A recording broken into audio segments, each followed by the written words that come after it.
till the end of the program. My name is Kate Sohn. I'm the Visit Counselor at the Political Section of the South Korean Embassy. It's an honor for me to make remarks at the closing of the session on behalf of Women in Trade Beijing.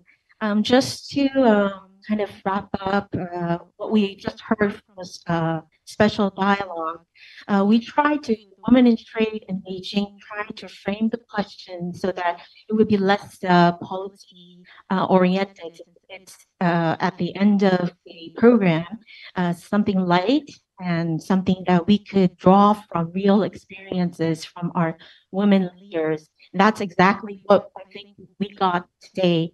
Her Excellency, Ambassador of Slovenia, I hope I pronounced her name right, Suhadonik. We got your message that we should keep on speaking up and make our voice heard. If there's already a seat for a woman, ask for one more. And that's what we do. And also respond to a biased response, respond with a pinch of humor. We will get that as a kind of a training message. From Professor Yue, she shared academic experience, general challenges, but most of all, she emphasized how important it is to network among women, which is exactly what the Women in Trade Beijing stands for.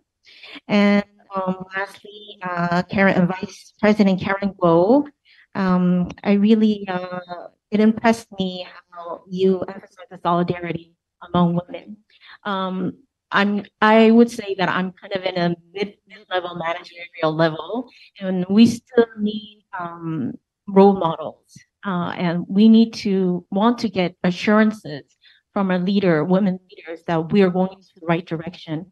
And at this point, I try to also lead junior officers in their journey of bearing child and caring for the family, but also build up, accumulate success stories in their expertise. So I encourage more leadership level, women level, to sorry, I'm getting some to join Women in Trade Beijing efforts. Just a little, very short, brief introduction of who we are, what we do, and what we aspire to do this year. Women in Trade Beijing is an open, loose, voluntary, informal network in Beijing, bringing together women mainly in business and in trade. It was first organized in November 2021 with a handful of women diplomats, Beijing, in the midst of COVID, who decided to start a network to weave women from all professions who are motivated and empowering women and sharing expertise. So far, we have collaborated with embassies, profit and nonprofit organizations and entities, and organized events almost monthly. But we know how to party as well. So just last February, we started the year with a happy hour at the Solitude Bar. And I'm proud to announce that the network hosts more than 170 peoples from all of life. So what motivates this voluntary and informal and almost formless network to keep on moving? I think it is a sense of solidarity that we have as professionals, co-workers, daughters. Whether you're from developing country, West or Eastern Hemisphere, we almost have an inner instinct that women need to be more empowered. So we need to have that seat for a woman at every table. So distinguished guests, we look forward, and we call on women leaders who have been there and currently leading by example. Please reach out to our steering group over there. We have Sarah Schumann from the Embassy of the US, and also we have from the European Union. This is not an embassy-centered group, so we hope to enlarge our engagement with private companies as well.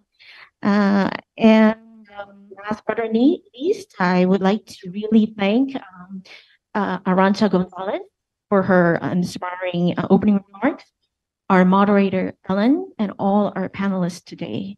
Also, I would like to recognize Israeli Embassy and All in Wine, who kindly sponsored 20 bottles of Israeli wine, which you're about to enjoy.